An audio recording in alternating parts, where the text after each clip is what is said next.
현재 미국 전체 인구의 12%가 코로나19의 면역력을 갖고 있다는 분석이 나왔습니다. 전 세계의 코로나19 주의가 16일째 하향세를 유지하고 있습니다. 미국의 변이 발에서 확산이 우려되고 있지만 각 주정부들이 코로나 방역 규제 조치를 차츰 완화하는 모습입니다. 트럼프 전 대통령의 탄핵 심리를 앞둔 상원에서 탄핵 대안의 성격으로 제시된 불신임 결의안이 논의되고 있는 것으로 알려졌습니다. 앞으로 뉴욕주에서 주택을 사고 팔 때 인종차별을 하면 벌금 폭탄을 받게 됩니다. 코로나19가 몰아친 지난해 미국 경제 성장률은 마이너스 3.5%로 2차 세계대전 이후 최악을 기록했습니다. 내 집같이 편안한 은행 뉴 밀레니엄 뱅크가 뉴저지 클로스터와 뉴욕 플러싱에 새로운 지점을 오픈하였습니다. 클로스터 570 피어먼트 로드와 플러싱 141 노던 블러바드에 위치한 새 지점에서 모든 금융 업무와 혼무 기지 상담도 함께 해드립니다. Member of FDIC and Equal Housing Lender.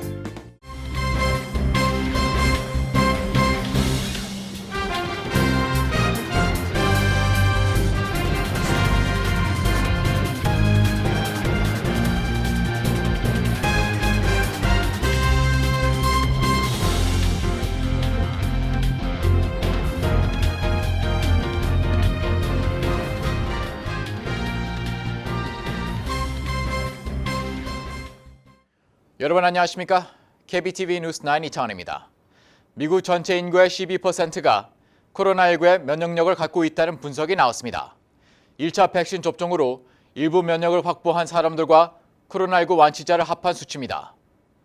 CNN은 자체 분석 결과 코로나19 감염 후 회복을 통해 자연 면역이 형성된 이들과 백신 접종자 수를 합하면 현재 미국 인구 약 3억 3,290만 명의 12%에 해당하는 3,990만여 명이 면역 항체를 보유한 것으로 추정된다고 보도했습니다. 질병통제예방센터 CDC에 따르면 현재 화이저, 바이온텍, 모더나 등 백신을 맞은 인구는 전체 6% 상당으로 전역에서 약 2천만 명이 1회차 접종을 완료했으며 2회차 접종까지 마친 인구는 약 380만 명입니다. 코로나19 누적 확진자는 2,616만 6,201명으로 전체 인구의 7.8% 수준이며 코로나19 완치자는 1,594만 2,757명인데 이는 전체 인구의 4%에 해당합니다.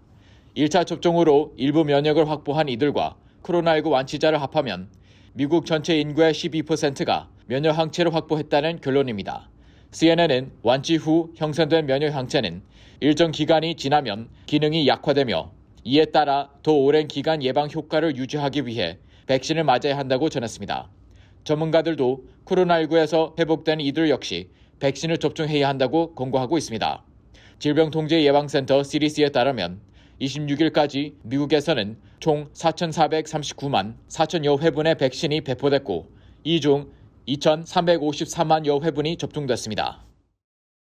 코로나19의 전 세계 하루 신규 발생 감소세가 16일째 지속되고 있습니다. 분명한 하향 추세로 보입니다. 뉴욕타임즈가 세계의 일일 신규 확진자 수를 일주일간 평균치로 추적하는 집계에서 어제 평균치는 56만 8,800명을 기록해 전기간 최고치로 기록된 1월 11일에 73만 9,400명보다 17만 명이 감소했습니다. 특히 정점 직후 12일부터 27일까지 16일 동안 일일 발생 일주 평균치는 계속 내리막길을 달리며 17만 명 감소를 이뤄낸 것입니다. 1월 11일 기록된 73만여 명은 지난해 12월 28일에 55만 8,200명에서 매일 최고치를 경신한 수치였습니다.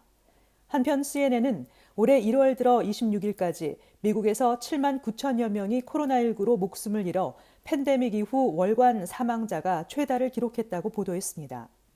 26일에도 4,087명이 추가로 코로나19에 목숨을 잃으며 코로나19 사망자가 네 번째로 많은 날로 기록됐습니다. 이 추세대로라면 1월의 코로나19 사망자는 8만 명을 넘어설 것으로 보입니다. 백악관 코로나19 대응조정관은 주지사들과 전화회의에서 다음 주부터 백신 할당량이 약 16% 늘어날 것이라고 밝혔습니다. 조 바이든 대통령은 연방정부가 백신 구매를 더 확대하겠다는 계획을 발표하면서 마스크 착용의 중요성을 거듭 강조했습니다. 바이든 대통령은 미국인 대다수에게 백신을 접종할 수 있을 때까지 수개월이 걸릴 것이며 앞으로 몇 달간은 백신이 아니라 마스크가 코로나19에 대한 최선의 방어책이라고 말했습니다. 존스 홉킨스 대학은 어제까지 미국의 누적 코로나19 확진자 수를 2,547만 5천여 명, 누적 사망자 수를 42만 6천여 명으로 각각 집계했습니다. 전 세계 누적 확진자는 뉴욕타임즈 집계에서 오늘 오전 기준 1억 83만 8,400명에 달했습니다. 여러 주 정부들이 식당과 기타 영업장에 대한 코로나 방역 규제 조치를 차츰 완화하고 있는 가운데 신종 변이 바이러스가 곳곳에서 여전히 사라지지 않고 있어 우려되고 있습니다. 김은지 기자입니다. 주정부들이 코로나19 신규 확진자와 입원 환자 감소 여부에 따라 코로나 방역 규제 조치를 차츰 완화하고 있습니다. 전문가들은 이러한 방역 규제 완화가 자칫 확진자 수를 증가시킬 위험이 있지만 적절히 통제된 방식으로 규제를 완화하면서 대중이 마스크 착용과 사회적 거리 두기 등 경각심을 늦추지 않고 협조한다면 효과가 있을 것이라고 전했습니다. 미국의 코로나19 사망자 수는 이미 42만 5천 명을 넘었고 사망자 수는 하루 평균 3,350명대를 계속 유지하고 있습니다. 그러나 지난 2주일 동안은 신규 확진자가 하루 평균 24만 8천 명에서 16만 6천 명으로 감소했고 병원 입원 환자 수도 수십만 명 수준에서 10만 9천 명으로 줄었습니다. 이런 가운데 전문가들은 영국에서 발생해 위세를 떨치고 있는 코로나19 변이 바이러스가 미국에서도 3월까지는 뚜렷한 감염 증가가 보일 것으로 예측하고 있습니다. 이미 20개 주에서 변이 바이러스가 확인됐습니다. 브라질 변종도 이미 미네소타주에서 미국 최초로 발견됐습니다. 앤드류 코모 뉴욕주 지사는 뉴욕주가 코로나 감염 확진자와 입원율에 지속적인 감소세를 보이고 있는 데 따라 뉴욕주의 일부 지역의 코로나 방역 규제를 완화했습니다. 그러나 쿠오모 주지사는 영국 변종 바이러스의 출현에 대해 계속해서 우려를 표명하며 현재 9개 뉴욕 카운티에서 42건의 확진 사례가 있다고 밝혔습니다. 최근 워싱턴 DC는 식당 실내 영업 금지를 한 달 만에 풀었지만 뉴욕시는 아직까지 유지하고 있는 상태입니다. 시카고와 주변 교외 도시에서도 10월부터 주말마다 식당의 실내 영업을 재개했고 필드 뮤지엄, 쉐드 수족관 같은 명소들도 인원 제한 하에 입장객을 받기 시작했습니다. 캘리포니아주는 지난달 내렸던 자택 대피령을 이번 주부터 해제했고 식당과 교회 등 종교시설도 실내 운영이 허용되고 있습니다. KBTV 뉴스 김은지입니다. 트럼프 전 대통령의 탄핵 심리를 앞둔 상원 일각에서 불신임 결의안 표결이 거론되고 있는 것으로 알려졌습니다.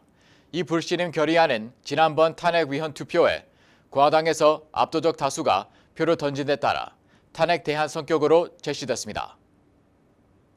언론들에 따르면 공화당 소속 수전 콜린스, 민주당 소속 팀 케인 의원이 다음 주 중 트럼프 전 대통령 상대 불신임 결의안을 발의하는 방법을 검토 중이며 현재 이 결의안 초안을 작성 중인 것으로 알려졌습니다. 본격적인 탄핵 심리를 앞두고 상원은 26일 공화당 랜드폴 의원의 요청으로 심리를 위헌으로 선언하는 투표를 진행한 바 있습니다. 폴 의원은 국가의 통합을 주장하면서도 민간인 신분인 전직 대통령을 탄핵하는 행위는 통합에 반한다라고 밝혔습니다. 당시 투표는 기각됐지만 현재 상원 양당 분포를 생각하면 공화당에서 압도적 다수가 폴 의원 쪽, 즉 탄핵 심리가 위헌이라는 쪽에 표를 던졌다는 점을 알 수 있는데 이는 앞으로 탄핵 심리 평결에서도 유죄 가능성이 적다는 의미로 해석되고 있습니다. 이런 상원 투표 결과를 토대로 탄핵 대안 성격으로 제시된 게 이번 불신임 결의안입니다. 케인 의원은 CNN에 대안이 있다는 사실을 상원 지도부가 이해하는 게 중요하다라며 탄핵에 필요한 67표를 얻을 수 있다면 트럼프 전 대통령의 책임을 물을 다른 방법이 있을 것이라고 전했습니다. 미 헌법상 탄핵 심리에서 유죄 판결을 내리려면 상원 구성원 3분의 2가 유죄의 표를 던져야 하는데 현재 상원 구조는 공화당 50명 대 민주당 48명, 민주당 성향 무소속 2명으로 양당이 정확히 양분돼 있어 실제 유죄 판결에는 공화당의 이탈표가 필요한 상황입니다. 상원의 탄핵 심리는 오는 2월 둘째 주부터 시작될 예정입니다. 앞으로 뉴욕주에서 주택을 사고 팔 때 인종차별을 하면 벌금 폭탄을 받게 됩니다. 뉴욕주 상원은 최근 주택 거래 과정에 부동산 에이전트나 집주인이 인종차별을 하면 그에게 벌금을 부과하는 공정주택 개정안을 마련했습니다. 뉴욕주 상원의 이 같은 움직임은 지난해 로컬 신문 뉴스데이가 롱아일랜드에 사는 많은 주민들이 새 집을 살 때 노골적인 인종차별을 당하고 있다고 보도한 데 따른 것입니다. 뉴스데이는 2018년부터 3년간 주택거래 과정에서의 인종차별 실태를 조사하기 위해 흑인, 히스패닉, 아이색의 주민 등 80여 명을 주택 구입을 원하는 바이어로 위장해 수십 차례씩 부동산 에이전트를 만나도록 했습니다. 뉴스데이에 따르면 롱아일랜드에서 영업하는 부동산 에이전트들은 이들 위장 바이어들에게 부유한 백인타운보다 소수의 거주 지역에 있는 집을 소개하려 했습니다. 모계지를 받는데도 차별 대우를 했습니다. 조사에 참여했던 위장 바이어들이 에이전트를 만난 횟수 대비 차별 대우 비율은 흑인 49%, 히스패닉계 39%, 아시아계는 19%였습니다. 뉴스데이 폭로를 통해 이 같은 사실이 알려지자 롱아일랜드에서 집을 산 많은 주민들이 의회에 편지를 보내 법 개정을 요구했습니다. 연방의회는 민권운동 지도자 마틴 루터 킹이 암살된 후인 1968년 공정주택법을 제정해 인종, 종교, 출신 국가 또는 성별에 따른 주택매매, 임대 및 융자에 대한 차별을 금지했습니다. 그러나 뉴스데이 심층 보도는 아직도 소수계에 대한 차별이 존재하고 있음을 말해주고 있습니다. 뉴욕주 상원이 마련 중인 법안은 매년 비밀리에 주택 거래 관련 인종차별 실태를 조사하고 차별로 적발된 부동산 에이전트에게는 공정주택법 위반 때 부과하는 벌금의 2배를 물리고 조사 비용까지 내도록 하고 있습니다. 또 에이전트는 공정주택법 및 인종적 편견 금지 관련 교육까지 받아야 합니다. 상원은 다음 달 이 법안을 통과시킬 예정입니다. 코로나19가 몰아친 지난해 미국 경제 성장률은 마이너스 3.5%로 2차 세계대전 이후 최악을 기록했습니다. 글로벌 금융위기였던 2009년 이후 첫 마이너스 성장률입니다. 자세한 소식 김은지 기자가 전해드립니다. 상무부는 오늘 지난해 4분기 국내 총생산 증가율이 4.0%로 집계됐다고 밝혔습니다. 다우존스가 집계한 경제전문가 전망치 4.3%에 미치지 못한 것입니다. 지난해 연간 성장률은 마이너스 3.5%로 2차 세계대전 이후인 74년 만에 최악을 기록했습니다. 미국 경제의 70%를 차지하는 개인 소비 지출은 지난해 4분기 2.5% 늘었습니다. 민군 투자 총액은 25.3% 급증했고 정부 지출 및 투자는 1.2% 줄었습니다. 지난해 미국은 코로나19 확산세를 막고자 비필수 사업장 문을 대부분 닫고 여행을 금지하는 등 경제활동을 제한해 지난해 1분기 성장률은 마이너스 5.0%, 2분기에는 마이너스 31.4%로 바닥을 치고 3분기 33.4%로 반등했습니다. 전문가들은 올해 1분기 미약한 성장세를 보이겠지만 연간 성장률은 회복세를 나타낼 것으로 전망했습니다. 국제통화기금 IMF는 올해 미국 경제가 5.1% 성장할 것으로 예상했습니다. 일본 3.1%, 영국 4.5%, 독일 3.5% 등 다른 나라보다 높은 수치입니다. 한편 연준은 연방공개시장위원회 정례회의에서 기준금리를 0.00에서 0.25%에서 동결하기로 만장일치 결정했습니다. 코로나19 여파에 대응하기 위해 지난 3월 기준금리를 제로 수준으로 대폭 인하하기로 결정한 이후 7번 연속 같은 수준을 유지한 것입니다. 미국은 코로나19 대유행으로 1,000만 개 가까운 일자리가 사라지는 등 고용시장이 흔들리며 고용은 6개월 연속 둔화됐고 소매 판매도 3개월 연속 감소했습니다. 제롬 파월 연방준비제도 의장은 현재 사람들에게 백신을 접종하는 것보다 경제에 더 중요한 건 없다고 밝히고 올 하반기에는 코로나19 상황이 통제되고 정부의 경기부양책 효과가 확산하면서 급격한 반등을 기대한다고 언급했습니다.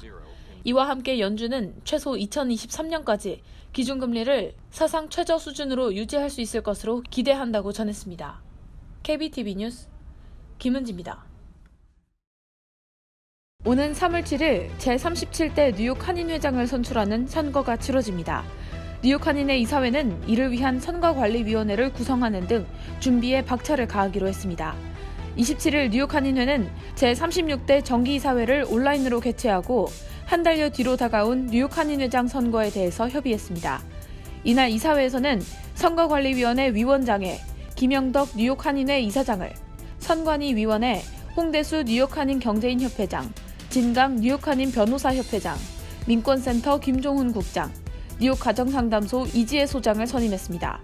이어 선관위가 선거 세칙을 정하고 이를 이사회에 승인받는 절차를 거쳐 오는 2월 초에 선거 공고를 낼 예정입니다. 한편 뉴욕 한인회가 진행하고 있는 코로나19 사랑 나눔 릴레이 펀드 캠페인은 2차 수혜 과정에 대한 한 차례 지급이 남아있는 가운데 추가 지원이 논의되고 있는 것으로 전해졌습니다. 이는 총 72만 3천 달러가 모금되고 여기에 H마트가 50만 달러 상당의 식품권을 지원한 데 이어 H마트 측이 약 22만 달러를 추가 지원할 뜻을 밝혀왔기 때문입니다. 27일 민권센터와 미주 한인봉사교육단체협회는 필라델피아 우리센터, 시카고 하나센터 등 전국 이민자 단체들과 함께 워싱턴 기념탑 앞에서 서류 미비자 합법화 등을 촉구하는 시위를 개최했습니다. 이날 참가자들은 1,100만 서류 미비자 합법화, 모든 추방 즉시 중단, 생이별을 겪고 있는 이민자 가족의 즉각적인 재결합, 사설 이민자 수용소 폐쇄 등을 연방정부에 요구했습니다. 각 시민단체 대표들의 연설이 끝난 뒤에는 한인 참가자들이 풍물놀이를 펼치며 타 민족들과 어우러져 서로를 격려했습니다. 이번 시위는 시민단체들이 공동으로 진행하는 서류 미비자 합법화를 위한 전국 100일 운동 Citizenship for All 캠페인의 일환으로 진행된 것으로 민권센터와 미주 한인봉사교육단체협회는 공동으로 연방의원들과 백악관에 11,000통을 목표로 100일 동안 매일 전화하기, 이민자들의 이야기를 나누며 힘을 모아 정치인들에게 호소하기, 워싱턴 DC에서 100일 동안 매일 집회를 개최하기 등을 진행하고 있습니다. 양부로부터 심각한 학대에 시달리던 11살 소년이 구출된 사연이 미국에서 화제가 되고 있습니다. 아이를 구한 주인공은 미국 플로리다주 올랜도에 있는 미세스 포테이토 레스토랑의 매니저 플라비언 카르발류가 발휘한 기지였습니다. 지난 1일 그녀는 가게를 찾은 4명의 가족을 지켜보다 무언가 이상하다는 사실을 눈치챘습니다. 부모와 아이 한 명은 식사를 하고 있는데 같이 있던 다른 남자아이만 밥을 먹지 못하고 있었기 때문입니다.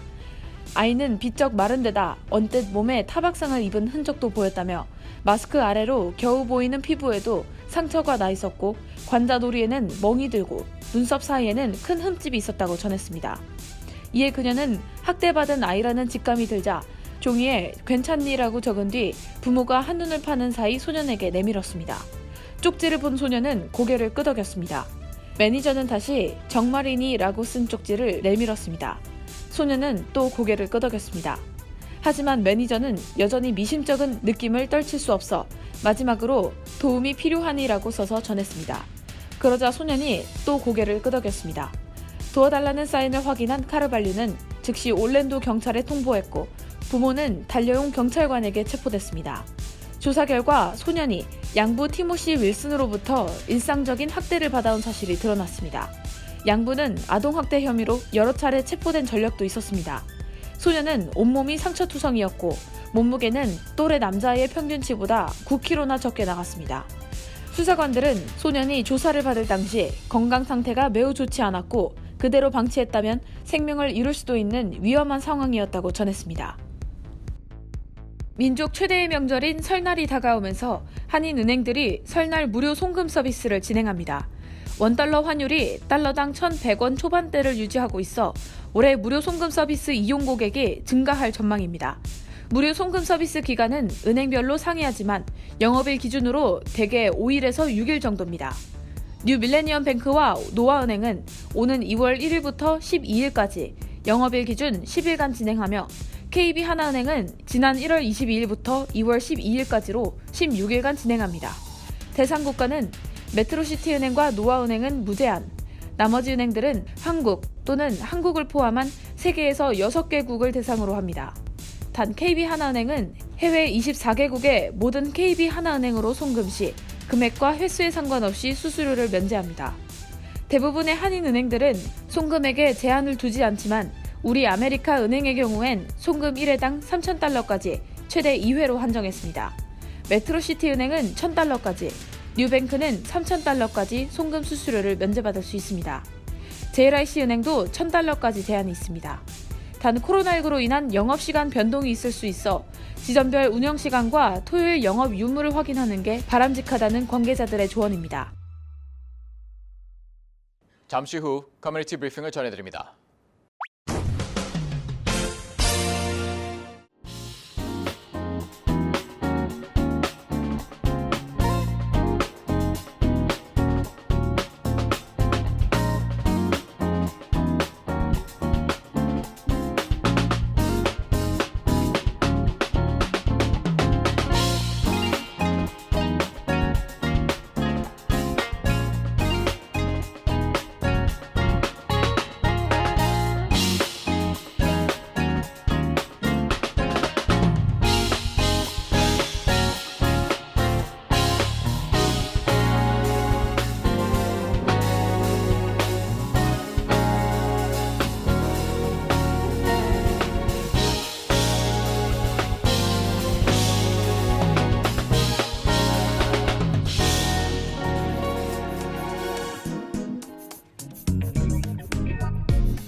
이어서 환율과 증시 전해드립니다.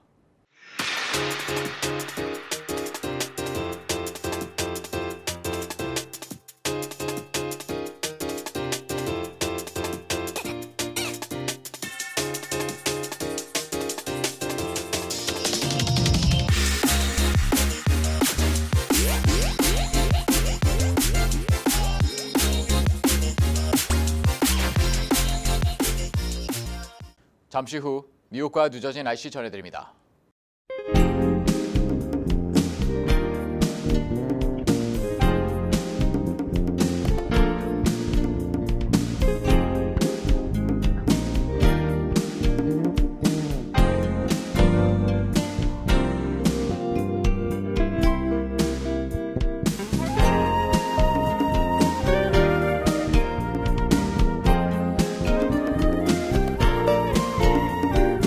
오늘도 KBTV 뉴스 9을 시청해주신 여러분 고맙습니다. 저희는 언제나처럼 매일 밤 이 시간에 찾아뵙겠습니다. 편안한 밤 보내시기 바랍니다.